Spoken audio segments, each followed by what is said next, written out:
otherwise known as the MPSR. The MPSR is changing how competitors and enemies approach warfighting, and it places a premium on winning the fight for information through all-domain reconnaissance and counter-reconnaissance. Consider further how the MPSR provides cover for more coercive, ambiguous, gray zone strategies, such as the PRC's employment of civilian fishing fleets to claim territory in disputed nearby seas, while the PLA Navy provides overwatch. This scheme presents a 21st century combined arms dilemma. Choose to attack the encroaching vessels and risk war, or don't interfere and risk the PRC establishing positions that advance its territorial claims. These examples provide a small glimpse into a new reality, that information is central in modern competition and warfare. To help us frame and exploit this reality, General Berger signed Marine Corps Doctrinal Publication 8, Information, in June of this year. MCDP 8 marks a milestone on a multi-year Marine Corps effort to understand information as a central component of competing and warfighting. If I were to ask each of you in this room the question, what is information? I would likely hear responses such as data, data in context, words in a message, or bits that flow across a network. And while these responses are correct, they are not the focus of MCDP 8. Instead, MCDP 8 is the Marine Corps' capstone doctrine that describes information from the perspective of a warfighting function. Hence, information is an activity that we perform in the battle space. This represents a change in how we think about information and battle space, and in how we assess risks and opportunities, develop plans, and how we go about gaining information-based advantages in competition and war. The driver behind establishing the information warfighting function and in writing MCDP 8 stems from the challenges in the global security environment that I spoke of just a few moments ago, and the subsequent challenges and opportunities that result from this changing environment. The current era, often referred to as the information age, fundamentally undermines the presumption of persistent U.S. information-based advantages. This challenge spans from the strategic level of war all the way to the tactical unit and even the individual level. Marines should never assume they benefit from a specific information-based advantage without having to compete and fight for it. So this brings us back to our theme and focus for this evening, getting information right, and the need to operationalize the information warfighting function at the tactical and individual levels. And so now turning to our panel, gentlemen, given your experiences and deep understanding of where the Marine Corps and the broader Joint Force are going with information, what does getting information right look like? And conversely, what are the consequences of getting information wrong? Let's see if it's turned on. You got it? Yep. I'll kick it off because I'm going to talk at altitude here and talk from my frame of reference at the strategic level that'll set the context, I hope, for the deeper dive. And so what does right look like? And I'm going to list a few things based on years of working in this space. First of all, it's bigger than DoD. It's bigger than DoD. It's not DoD's burden alone to compete in this space. We have a huge contribution to make. It's an all-in proposition. That all-in proposition includes government, industry, the private sector that's not necessarily part of our industry enterprise, the defense industry enterprise, academia, our international partners, folks with credibility and access that we don't enjoy, but we may have the technology. It is a network of networks that's commonly oriented, that shares awareness of our awareness of the environment, activities, feedback, and innovation. And please, when you hear me talking about this, think MCDP 8, what MCDP 8 is trying to do for the Marine Corps and what it might be as an example for the other services in our joint force. And so I'm thinking of it that way. It is what right looks like is a shared understanding of our interest and equity. And when I say our interest and equity, it's the interest and equity of all the folks that I mentioned, all the organizations. What's of interest to industry and our international partners? What are those points of intersection that we share? Where can we collaborate at the intersection of those interests? We may not agree on everything, but we can agree on a few things, and those are critically important. And understanding where those are, that's a key component of the network of networks. We need to make sure information is truly a priority, not just a talking point in a speech. Marine Corps has not made it just a talking point in a speech. They've taken it to the next level. I will tell you that there are other organizations across our government and other services that are still struggling with that transition. It needs resources and advocacy. We all know that's pretty common for everything that we're doing, but for this mission area, it's really hard to apply resources and advocacy to outputs and outcomes that are hard to feel, touch, taste, feel, and understand the return on investment. You got to use the power to convene to drive collaboration and mutual accountability. You don't have to own it to integrate. You got to reduce ambiguity, requirements and needs. MCDPA reduces ambiguity for the Marine Corps. We need to reduce that ambiguity in lexicon, how we frame this operational environment, what we call things. We need to tighten up that shot group, and we haven't done that sufficiently. Marine Corps is trying to do that with MCDPA. That's not necessarily across the whole joint community and our government.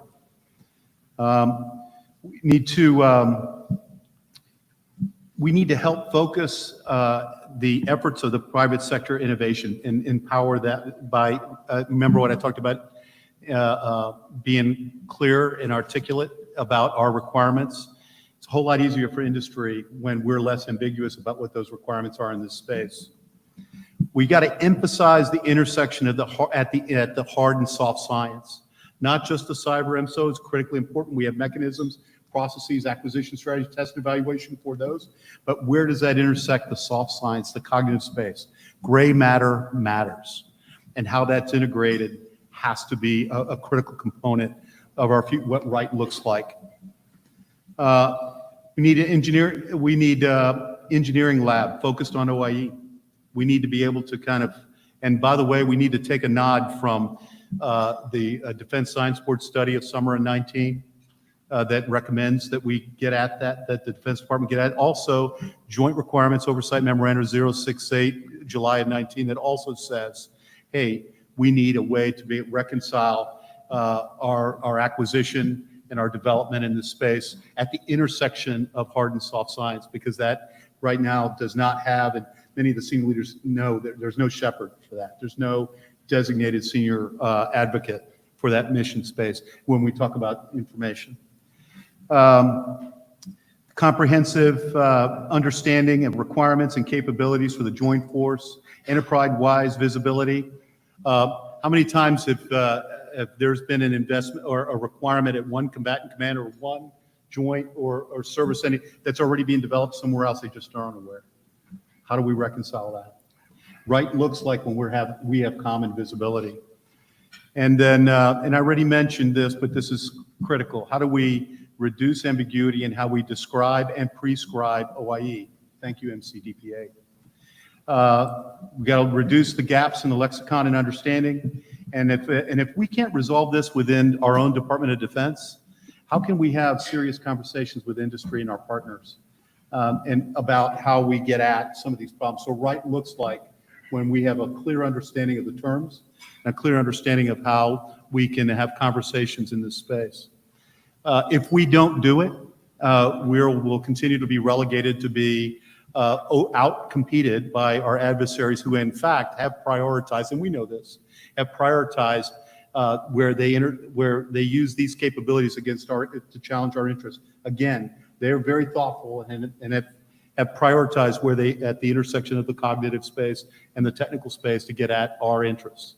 So I'll stop right there and wait for questions.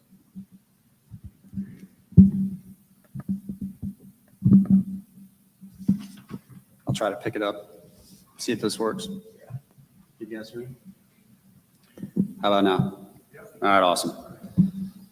Eric, it's a broad question, so thanks, because we could shoot on that target anywhere between 2, 10, and 100 minutes, and judging by the number of my friends, a lot of friendly faces in the audience here this evening, who shared words beforehand about really pointed, hard questions they intend to ask. I'm going to err on the upper end of those minutes. I'm maybe closer to 10 than 2, but I'm looking at you, Dave. When people talk about change and making it stick, there's 3 words that stick out, at least 3 words that I've heard with reference to change is people, process, and technology.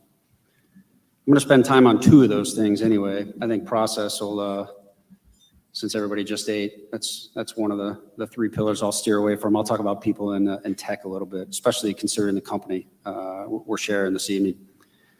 Before I begin with that, I got to tell you a quick story. And if this is being recorded, thank you, Lieutenant General Smith, for untethering the goat from its stick and allowing me to come to the East Coast, share some thoughts with this austere group. Ironically, I didn't think I'd have to leave the West Coast to get to better weather, but we have a hurricane off the coast right now, so I don't know how that works, but hopefully I didn't bring any of that weather with me. I'm sitting with my boss, Lieutenant General Smith. We're about to go into a brief about this MCIC concept. One of the pros from DCI was going to dial in and spin us up on this. This Marine Corps Information Command, if you haven't heard of this. And he's staring at the Eagle Globe and Anchor on the wall. So sir, are you okay? He says, I'm looking at the Eagle, and the MiG is like the pin feather on the Eagle of our EGA. And if you've ever been in an SVTC or seen my boss on camera at one of these round tables or commander's huddles or whatnot, if you look closely, you might see me just in the periphery. I always carry 2 laptops, 2. One's always connected so that I can Google what's a pin feather. I'll tell you. The pin feather is like, they're new feathers, and they're still connected to the blood supply. They represent growth. If you pluck a pin feather off an eagle, none of the other feathers grow, right? It's going to stunt flight and everything else that an eagle's known for doing. So I just found that interesting that the pin, he referred to the MiG as the pin feather. And I think it's appropriate because it's still very much in a growth and development kind of phase, right? So people, I think we got to pay really close attention to how we staff our MiGs, who we send there, right? From the commander on down. This is your Marine Corps' Information Maneuver Regiment. And the interesting thing about it is it doesn't need transcom to get in the fight. You can do it from anywhere in the world. That's why we're spending, MILCON on the West Coast building this Project 1090, state of play, all domain, ICD 705 compliant. It's going to be STO, SAP, compliant. Just huge, beautiful building. Can't wait for that thing to be finished. But you can fight from anywhere in the world. So, one of the things I did when I got to the MiG and thinking about people was 170 different primary MOSs, 4,500 people scattered across the base, 6 battalions. How am I gonna manage this thing? And so I started talking to the grassroots level folks, right? Captains and majors. And my XO looked at me incredulously when I said, everybody I touch paper on, for whom I am the reviewing officer, I'm gonna sit down and talk to them. He said, good luck with that, sir. I said, yeah, it's your challenge to schedule it, so get busy. Next thing I know, 3-4 times a week, I got young men and women popping by, captains and majors, and sat down with them and talked to them. And one of the questions I asked was, these sessions would go anywhere from an hour to 2 hours, depending on how much my XO would let me get away with. I said, where are you going to be in 10 years? Where do you see yourself in 10 years? And this is a technique that I owe General Seeley because he did it with me just over a decade ago. He said, where are you going to be in 10 years? I haven't thought about it. So thanks, General Seeley, for that. I've reused it at least 160 times. And so, where are you going to be in 10 years? The reason why I asked that question to captains is they're battalion commanders 10 years out. The reason I ask it to majors is one of them is going to sit in the chair I was sitting in when I asked the question, right? So we got EWS captains here tonight, right? All over. How many captains and majors, just by like, just a couple claps? Where are you at, captains and majors? All right, so a few. When you get to where you're going, next duty station, ask your RO to sit down with you, right? Because one of the most consistent bits of feedback I got from these young men and women was, no one's ever done that.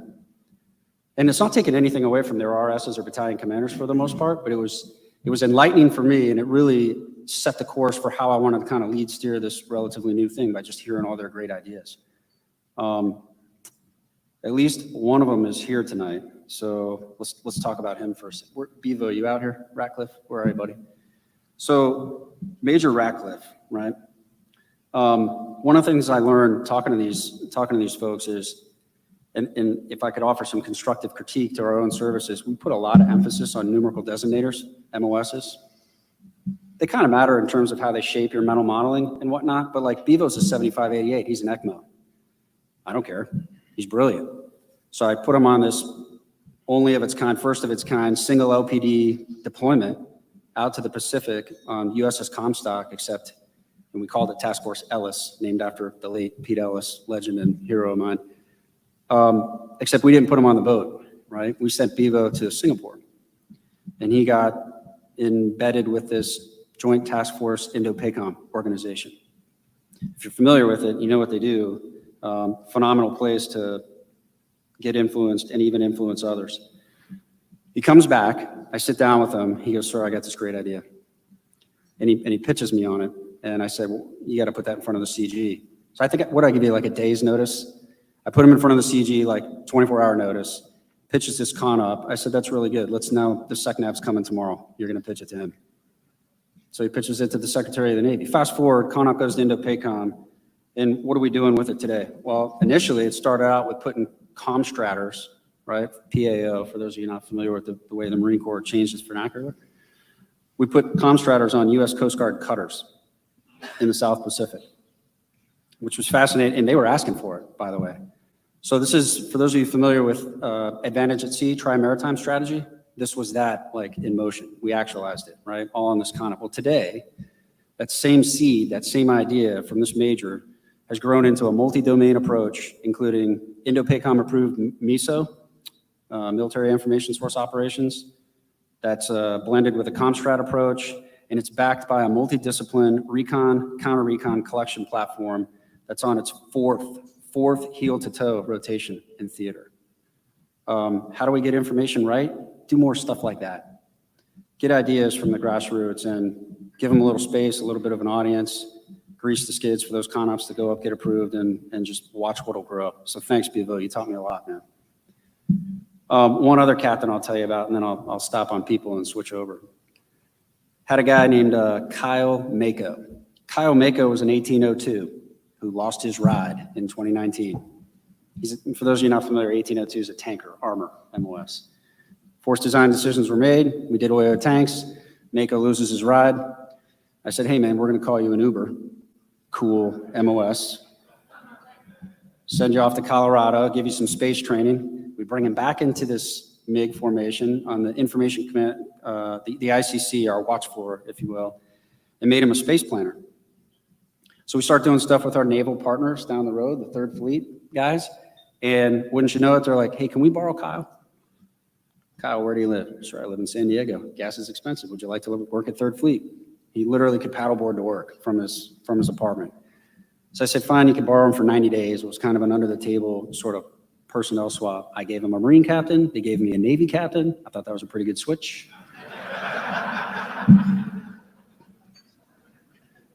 About 80-some days into it, Kyle, how you doing? Sir, and he kind of hesitates. I'm like, what's up? They want to keep me for a little longer. We left him there for a year at 3rd Fleet. So as part of building this naval integration with their information warfare watch floor and everything they were doing with respect to the CWC construct, it was phenomenal, right? So that was Kyle Mako. You'll love this part, Major General Seeley. Kyle Mako lat moved and became a MAGTF intel officer. Nothing to do with it. Had nothing to do. I might have talked to him.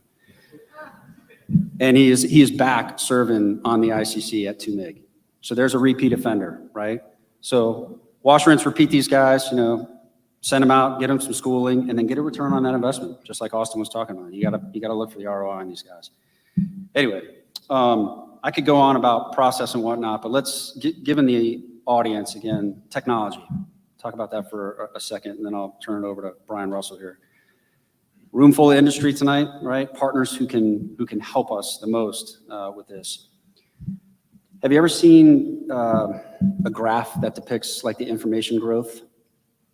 You know, it's like a near asymptotic vertical curve that rides up the y-axis. You've seen these graphs before, or maybe like a YouTube video about how much information there is, right? It's infinite.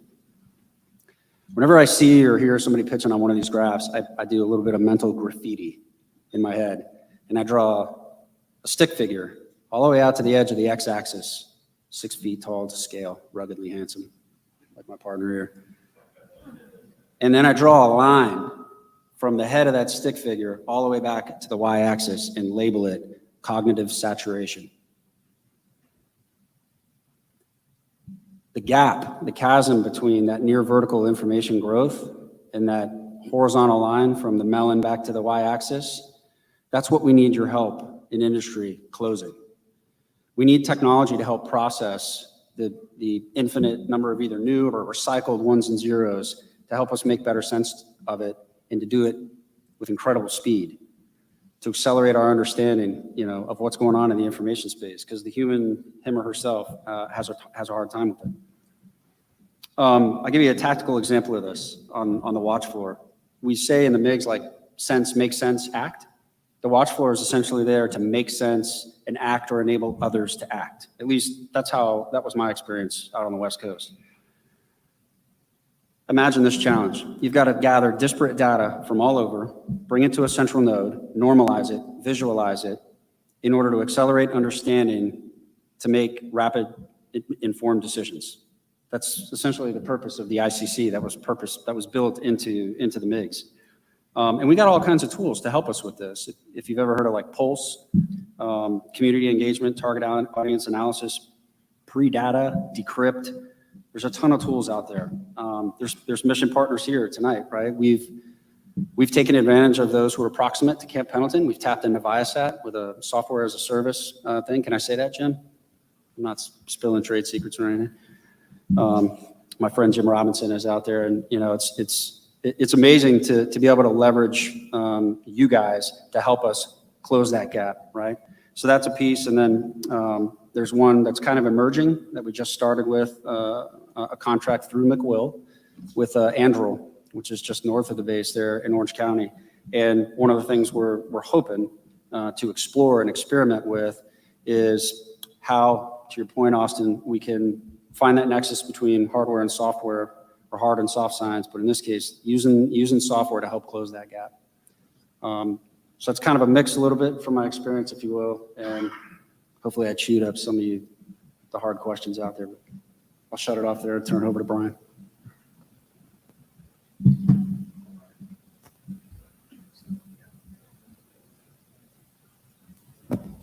Okay, are we set? Yeah, I think we're good. So I want to start by thanking Lieutenant General Galevy and Eric. Thank you so much for inviting me to this panel, and thank you so much for being visionaries for our field. We know as Marines we are not bound by doctrine, but it's really helpful, you know, as a starting point. So I'll frame some of my conversation by what I'm seeing in MCDP 8. And I'm going to take a little bit of a different tack in terms of answering the question. I know you asked kind of what does right look like and what are the consequences of what not right looks like. But I want to share with everyone where to find what right looks like in the space. So you absolutely have my permission right now to break out yourself. I went already during Right Out's comments here to play Sudoku or whatever. And immediately subscribe, if you haven't already, to the Phoenix Cast. Technical John Schreiner, if you could hold your hand in the air there, is one of the hosts of a podcast really driven by folks who are in the space, literally in the information space, that are sharing about every 2 weeks what right looks like. So John, you and Rich and Kyle, who is a former Marine, if you want to know what force resiliency looks like, prevailing narrative and systems overmatch, you got to subscribe to the Phoenix Cast. And so I know, like as an individual Marine, I think that's what we're here to talk about, General Glavy, is like down to the individual level. What does information advantage look like? It's how to manage your passwords on your personal devices. So thank you very much for, helping me understand and sharing across my family from a force resiliency perspective. That's one of the pillars of information advantage, force resiliency. How do we take a punch and keep on fighting? That's important down to the individual Marine level. Systems overmatch is another pillar of information advantage. And so even talking about what network administrator to do, and you're inviting the chief warrant officers, the pros that do this day in and day out, are managing our networks. If we truly believe that our networks are warfighting platforms, and they certainly can be, sir, based on where we serve together, it can be weapon systems, our networks, systems overmatch, and knowing how to manage your network, super, super important. And so just hearing that every couple weeks. And I know, John, you tend towards the technical and the cybersecurity, but as it comes to prevailing narrative, what is our true kind of advantage as a Marine Corps? It's the brilliance of our Marines. And so we've got guys like John that come on every couple weeks and bring our Marines on and just talk about the brilliance that our Marines. That's our advantage as a Marine Corps. So you're living it each and every time you push out a podcast. And so I don't know quite what right looks like, but I know where to find it. Sir, I know where to find it, Eric. It's in things like the Phoenix Cast. So thanks for what you do, John. Thanks for inviting me on. We just did a recent episode about bring your own device. Bring your own device. Like, this thing, this is my personal cell phone right here. And typically the Marine Corps answer is like, don't bring that to combat. Don't bring that on deployment with you. Turn that thing off. That's really, really bad. And I'm not sure. I think maybe we're missing an opportunity. I'm the G3 of 2MEF. If General Turner's giving me a call, I said, hey, Russell, I need you to get 2MEF out the door. Crisis response, you're going to solve the thing. You know where I'm going, sir, to find out what's going on in that part of the world? I'm going to this thing. I'm going to my device to figure out what's going on in the world. And right now I have to pull this out, and I have to pull my government device out. And so we had a conversation about what it looks like to bring those two devices together, and kind of like all of our Marines always in the space. I think that's something we can take advantage of. So the conversation was really, really informative, and I think all of us are paying attention to what's going on in Ukraine right now. And that makes me think a little bit about the prevailing narrative. Their narrative is that we're defending our sovereign territory, and we're pretty good at doing that. And I'm seeing pictures of that a lot on my social media feeds. I'm seeing literally the spotter shooter is really the Ukrainian soldier with this, taking a picture of the Russian tank being destroyed and getting that out to multiple audiences around the globe. Boy, that's a battle space geometry that is a 21st century combined arms type of thing. That's in support of prevailing narrative. Systems overmatch. Yeah, a lot of open source articles about how they're taking devices like this and putting targeting software on this, kind of open source, crowdsourced, developed to help them be better at targeting. Everyone was thought, Russian mass would, win the day. They're being really good in what they're doing with targeting, and they're bringing their own device to do that from a systems overmatch perspective. And then from a force resiliency perspective, I think we all remember just 8 years ago when Russia first invaded Crimea. And if you're Ukrainian, you're turning your cell phone on, bad things happen.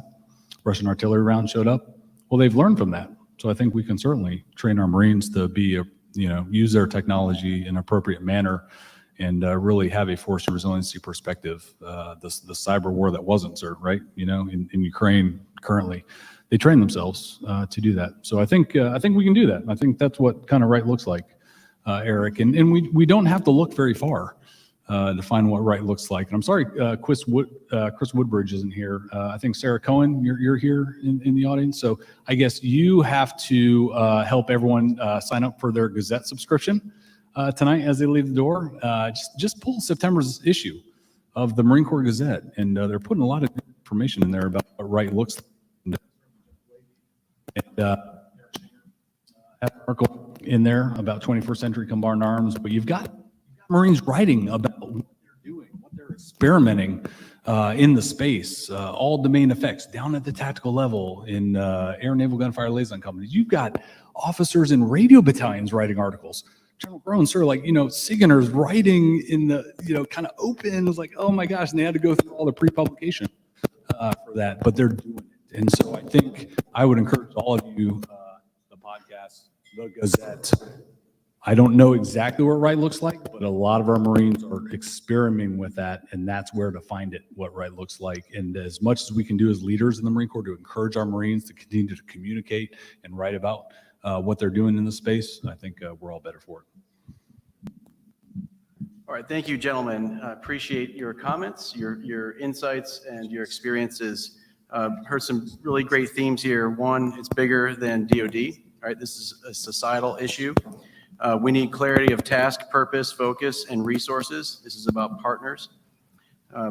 It's about people, right? It's about ConOps, and it's about multi-domain and integration. So great, as well as individual discipline in the use of our personal electronic devices. So what we'd like to do now is turn this over to the audience. We have about 25 minutes before this evening is concluded. So if you do have a question, please raise your hand. We have team members with microphones. And then please state your name, your organization, and who you're directing your question to. Can I ask the first question? What? Can I ask the first What? question? You can. I'm going to ask this, you guys. Here's the question. I want to ask the first question to follow up on what you were talking about, the examples of Marines that are out there and doing incredible work. You identified all sorts of different examples, both on technical and non-technical, of innovation happening at the individual level. Do you believe there's a foundational training, a training foundation to be able to capture this effort and build a sustainable foundation of understanding, of skill, of taking all those examples into something that's sustainable across the Marine Corps? And one that it's not just relying on the individual, always relying on the individual innovation, these great examples you have, but something that really pours some concrete on these types of examples across the Marine Corps, so it becomes part of the DNA of every Marine, and as we move and fight in this information space. I want to go first. Yeah, I want to take this one, even if my microphone doesn't work. So hashtag. Thank you, sir, General Glavy. Yeah, no, cyber guy, information expert here. Hashtag crush all stovepipes. And so I'll go back to the podcast example. John had Lieutenant Colonel Scott Cuomo on recently on podcast talking about some of the work we were doing with recon, counter recon experimentation. And it's been kind of a Marine Corps or life truth of mine in that Marines are the original hackers. And I don't mean that from a pure cyber perspective. I mean that from you give a Marine a problem set and a certain set of tools, and those Marines will figure out how to make those tools fit the mission. They've done it my entire career.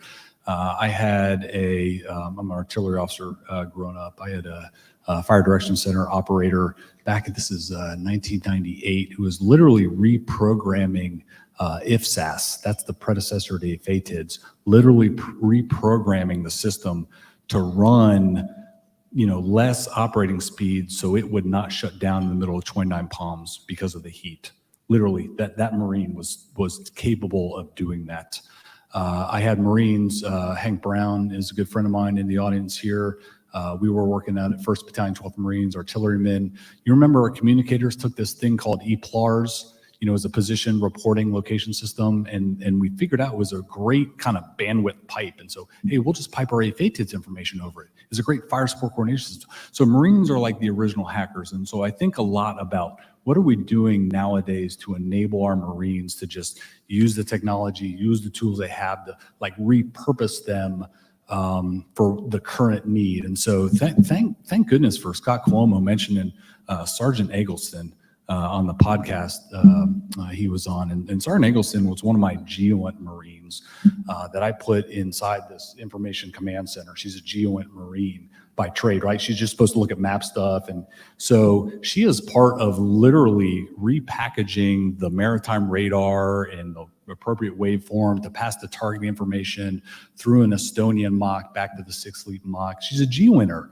doing essentially communications things. Where did she learn that? She learned that from this kind of cross-purposing, putting Marines in environments where they're able to cross-pollinate across different skill sets. And I think that's what we need to do, Austin, is not necessarily a particular training environment, but an environment where they're able to understand and adapt with a lot of different capabilities and just the freedom to experiment with that. So that's what I think about is this is that cross-pollination of capabilities and skill sets.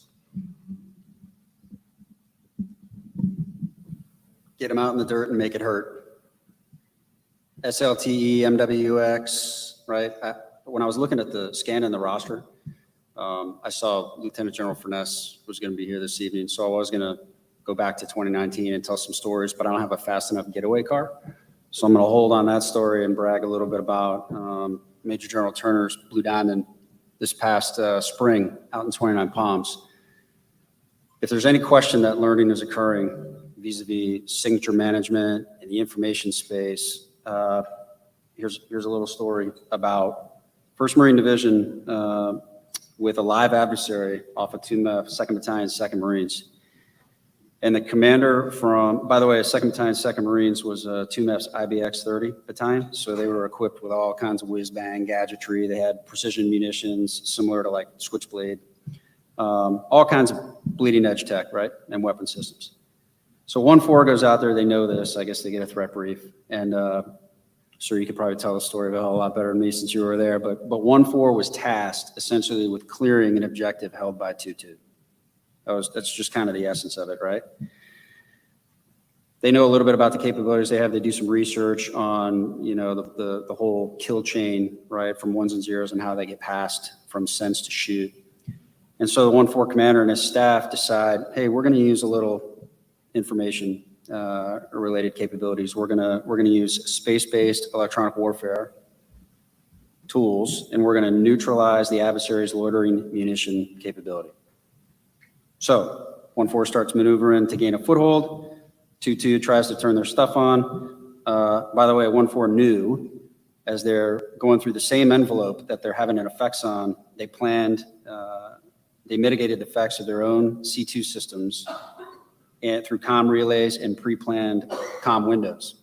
This was all part of the deliberate planning before going through and executing this maneuver. The point is, cutting edge capability was denied at a critical point in the fight because a network it relied on was vulnerable and a backup system wasn't readily available.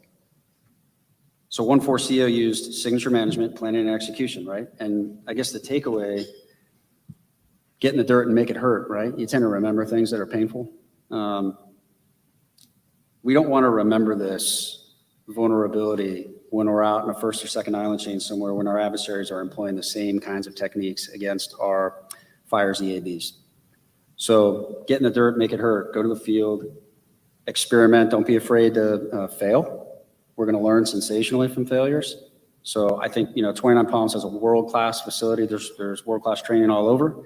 That just happens to be a place where folks tend to migrate to. And it's impressive to see the evolution from a combined arms, desert fight that we've already fought and won a couple of times to what it's grown into today.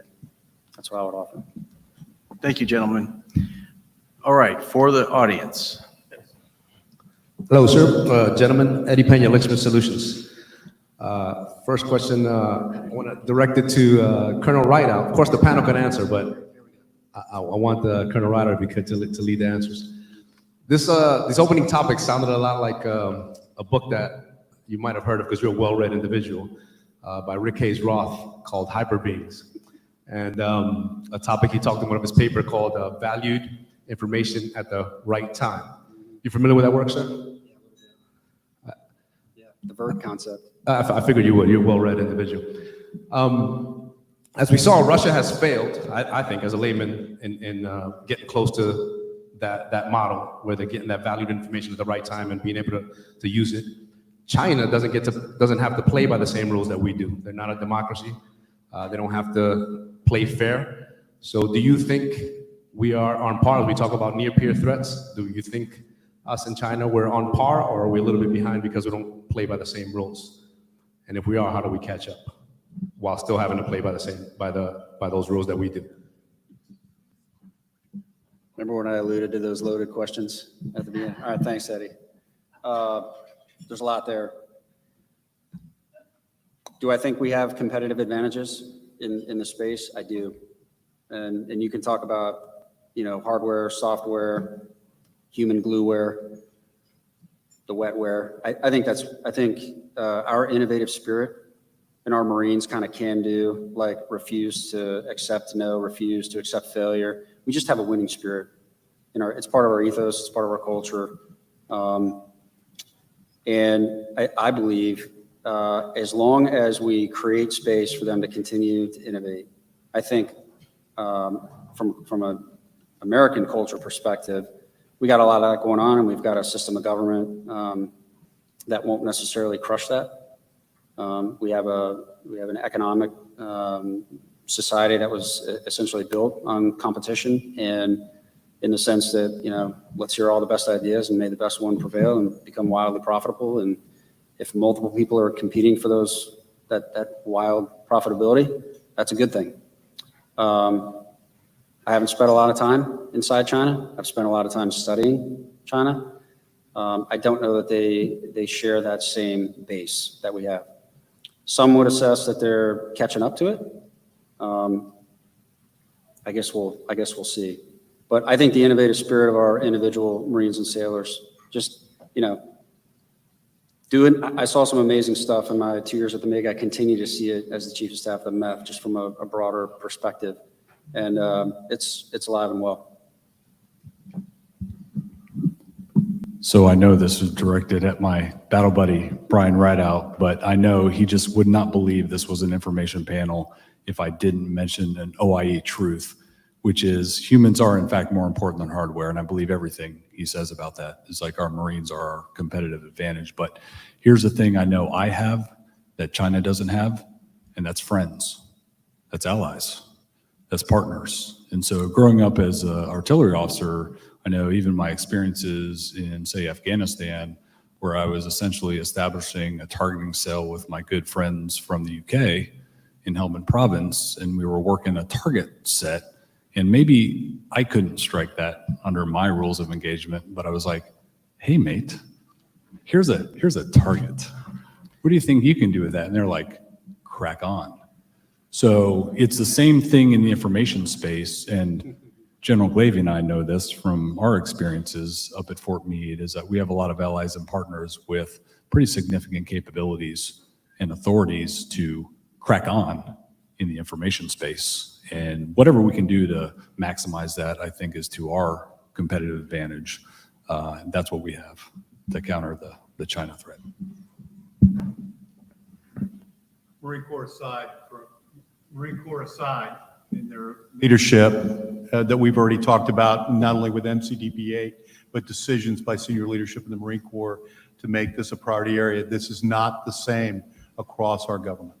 We're not unified and to achieve a competitive advantage in the information environment, both technically and in the cognitive space against the Chinese onslaught, who have prioritized these efforts across all different spaces, not just in their military space. You guys well know it's in industry, academia, it's in through their espionage. They are, I believe, advantaged by their unity of effort and the network of networks that they've established to get at our interests. It's our interest in the entertainment industry. It's our interest in the infrastructure. It's our interest in intellectual property. All of that is vulnerable. Unless we're unified, we're not going to be able to compete at a level that gives us any kind of strategic advantage downstream. And I think we're still struggling with that. Marine Corps side is now, Marine Corps is a part of, as I already said, is a larger engine that we need to commonly orient against. Not only the Chinese, but others who challenge our interests. But so to your question, until we make that decision as a government, and with our partners, who sometimes still scratch their head. If you go to the information professionals that are in other countries, they sometimes still scratch their head to find out, to try and understand how we're organizing for this fight. Again, at the Joint Force level. Talk to them all the time. And we need to tighten up our shot group. And so then we'll be able to do that. Now, do we have an industry enterprise that's innovative? Yeah, most of you out there. Is there enough clarity in this mission space for you to kind of do the developed and focused IRAD that you need to be able to bring capability to requirements in our space so DoD can contribute to this broader fight? That could probably be improved as well. So to answer your question, we're not competing at a level we should be competing at, and they know it, and they're taking advantage of it. Next question over here. Oh, can I do one comeback to Mr. Pena? Because I want to make sure, so you asked a hard, legitimate question, and I want to make sure we didn't just respond with a bunch of happy talk, which happens to be true, right? In the case of our Marines, we love them. But to Austin's point, if we don't get serious about speed, from concept to product to market, then I'm going to attack the defense acquisitions framework for a hot second, because I get some friends in the room who you look like you did time at Hospital Point too. So Mr. Dan Fitzgerald's back there smiling with his hand in the air because he's like, go ahead, preach. If we don't get serious about speed, particularly in the information space, information technology, we will get outpaced. We'll get outpaced because our system of self-imposed bureaucratic barriers, which are there for very good reason for long lead, long-lasting systems, right, do not necessarily apply to the speed at which information technology evolves. I'm talking 12 to 18 month hardware cycle, 6 to 12 month software cycle. That's how fast we have to get. That's how fast we need industry leaning in with your good ideas, with your collaboration, with folks in uniform, right? The beta testers, if you will. We need folks getting super creative about other transaction authorities, CBER level 3 type contracts. We need speed in contracts, right? We can innovate all day in 29 Palms, Camp Pendleton, Camp Lejeune, other places. But if we can't get a product, if we can't get a concept to mature to a product quickly, we're gonna end up buying obsolescence, buying and fielding obsolescence. And that is a very real challenge set. So in one area, I think we're outpacing them. In another area, if we're not careful, we're gonna get outpaced. Question over Satisfied? here. Hey, good evening, gentlemen. Colonel, almost retired Andy Whiskey Man, erstwhile CENTCOM J39, now with National Defense University. Question for you all is on risk. So tactical brilliance is absolutely important. But what has been your experience in overcoming reticent senior leaders of employing those capabilities because of their framing of risk in the information environment?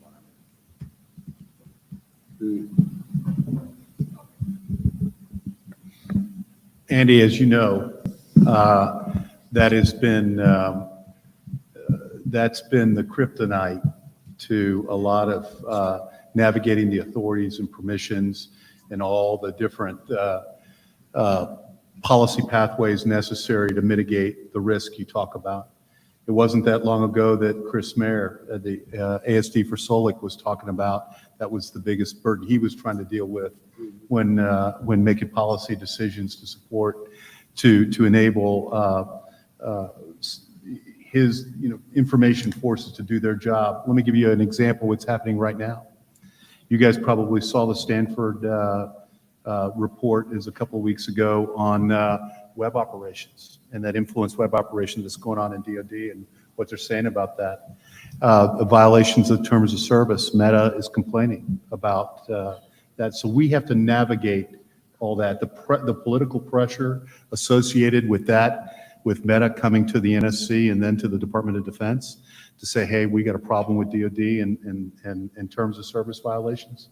That's the kind of, those kind of pressures, those impact the kind of level of, decisions necessary to drive DoD's ability to navigate the authorities and permissions necessary to execute in this space. And it's profoundly challenging. you don't know it, but I'm going to call out Kevin Gates, Senate Armed Services Committee, senior primary principal staff member right here. And I can tell you, Kevin, you deal and you see this every day, and how challenging this space is and how reticent senior leaders are to make those kind of decisions. It can have a huge impact on other larger decisions. And so I get, Andy, I don't have the solution for that, but we do have to be aware that for us to be able to compete, there's risk involved. And we have to be able to mitigate that, understand it, and work through it through whatever processes, tabletop, whatever, to be able to kind of get at and make senior leaders comfortable with the decisions that they have to make to ensure that we're able to comfortably compete in the space, or at least DoD can contribute to U.S. government effort. But don't forget, there's a way to mitigate that by working through partners, working through others who have access and authorities that we don't have. And so a lot of work to be done. I know that wasn't an answer, but it's a huge challenge. Any other audience questions? Oh, I've got to hit that one just because Andy Wiskman asked it, right? So, hey, great battle buddy, right? We were working together for a while in some mission space.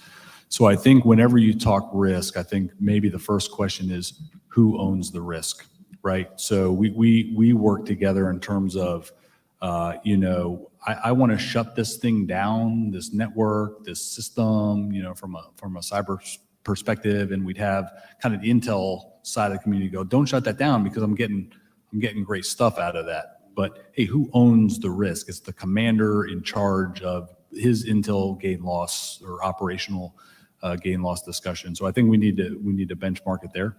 Andy, like who owns that risk, and let's have that conversation, and just honest conversation. And as much as we can, kind of the whole idea behind MCDP 8 is let's consider that from the very beginning. Integrated campaign planning. Let's get all the stakeholders together and consider together. We're all after the same thing. We're trying to shut down whatever the adversary is. So I think that's a great question, but let's who owns the risk to that? And then I'll bridge this into, some of the difficulties I think we have as a service and a joint force is the training environments where we replicate that risk and put commanders in that situation. And one of the first circumstances I had as the MEF information commander at Camp Lejeune was really taking about a couple months just to get the authority to send a text message to a commander's cell phone in the field to try and do an influence operation. But it was a valid concern by the exercise force commander in terms of if I influenced him one way or the other to make a decision that would truly impact the safety of his Marines in the field, that's a valid consideration. So what are we doing, Andy, about our exercise control force to manage risk even in a training environment? If I'm telling the commander you should go left from an influence perspective, that really puts his troops in risk from a training safety perspective. I think we probably have some work to do there. So my answer is hey, who owns the risk? But how are we training to really bring out that variable that, Brian Rideout talks about the shock factor, in the training environments. I think we need to think that through as a service. Is that fair enough for that? Just one. We got Admiral TJ White in the audience. There he is. I thought I saw you. So if you really, as the saying goes, we've come a long way.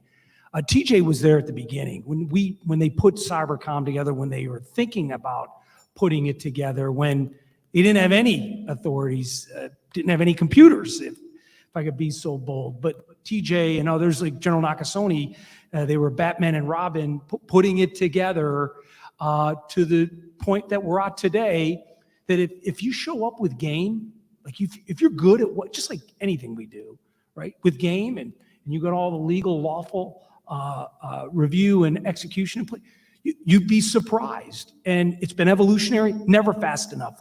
Make sure whoever's writing this down, it is not fast enough. But on the same note, we can't crawl under the table and cry in our beer, right? We got to just keep going, getting after it. And thanks to guys like TJ White have given us the opportunity to get to the place where we're at now. So folks like JTF Aries and others are out doing what you would expect them to do. And I'll just leave it at that. Thank you, General. We have time for one more audience question. Test. Is that mine? Okay. Where are we at? Gentlemen, good evening. My name's Major Josh Pena. I'm actually coming to you from Headquarters Battalion over at Quantico, but traditionally I'm a comm strat officer. I have my question is two parts. One's focused on the individual Marine, which has come up a lot tonight, and the second is focused on our partners that has also come up quite a bit tonight.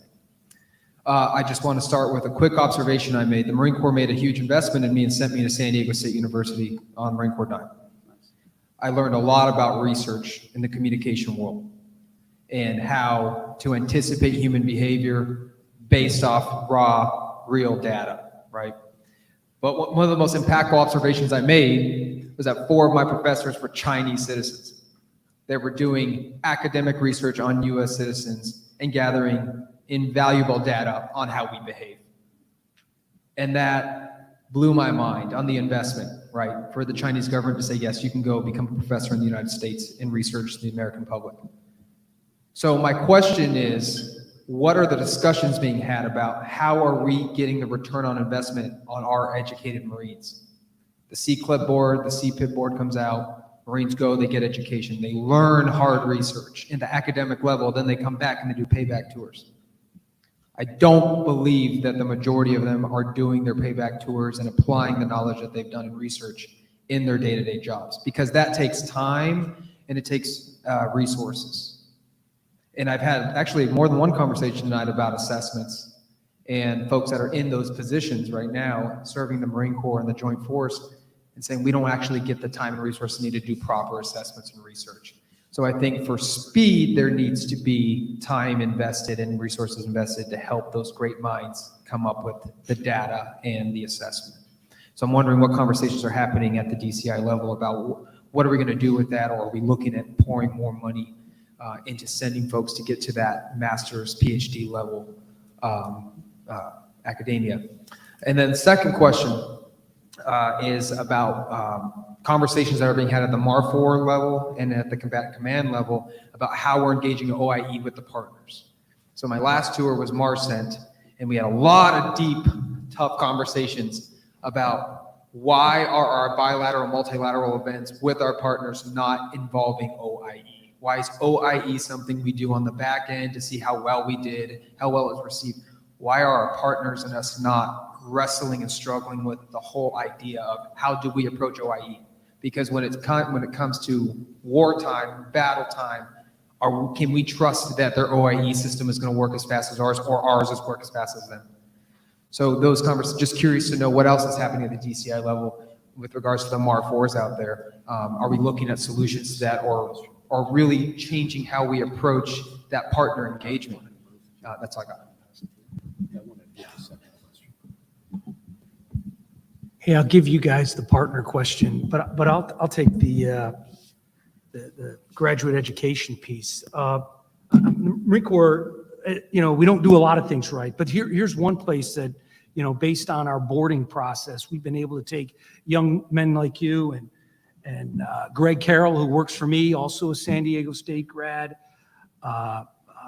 There's been some really quality Marines that end up right back in the Marine Corps doing amazing stuff at the highest level to get that return on investment. Is it perfect? I don't know. But how we have done our Navy postgraduate school graduates is I've traveled around the Marine Corps finding these innovators, both from an IT perspective, from an IO perspective, and from some of the most technical. It's amazing. We just did our innovation challenge with all the capabilities we're bringing to bear on the MCA, and I always ask all the teams, and you wouldn't believe how many of them are Navy postgraduate school. So, is it perfect? No. The PhD program's up and running. We're putting Marines back in very impactful places like Scott Cuomo, working up at OSD policy at the highest levels, making impacts, certainly from a Marine Corps perspective, but at a joint Department of Defense standpoint. So we're as thoughtful, are we as thoughtful as we need to be? Probably not.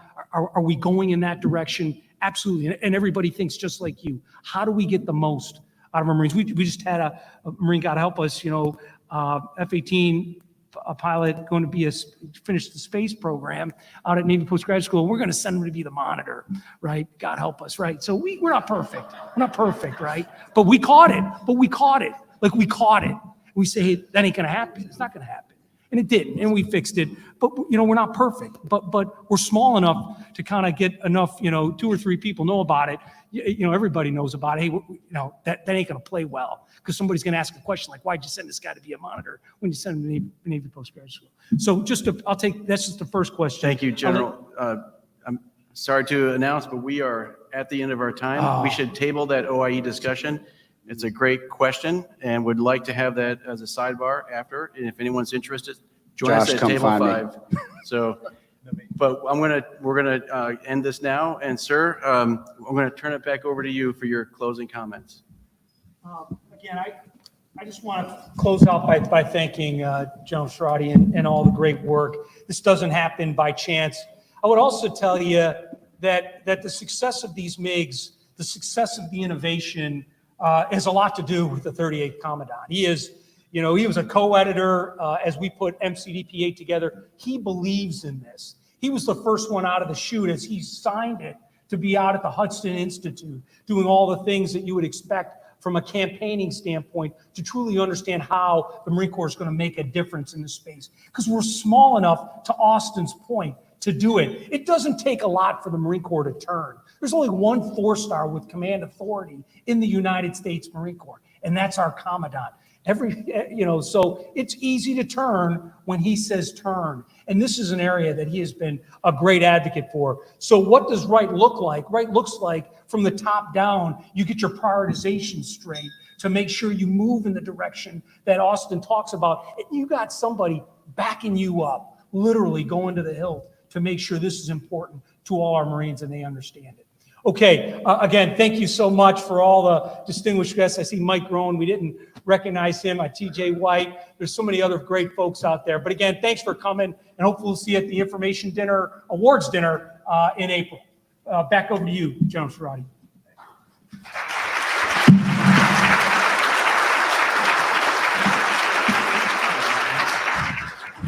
So once again, thank you so much. I know one thing that I came away with this discussion. What's that major's name? Major Pena? Did I get that right? I know where you're going to be working next. It's not going to be for the Marine Corps Association. It's probably going to be his aide. So be careful, all right? Be careful. You're going to be heading somewhere soon. That's a pretty good way to advertise yourself. I should have thought of that. I'd have been a general. I don't know. If I can just leave you with one thing, and that is what you saw tonight, really the outpouring of experience, expertise, hands-on. That's what this is about.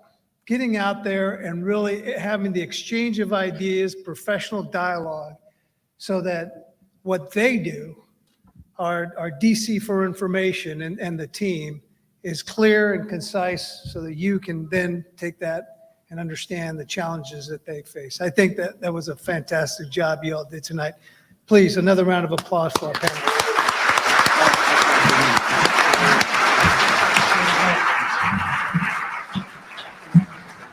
So I know what right looks like, and it's just about that time. So I want to thank all of you for being here tonight, for supporting this event. I wish you all the best, and Semper Fidelis, and safe ride home. Thank you.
Right. I figured. Right. Oh, yeah, he kept it up.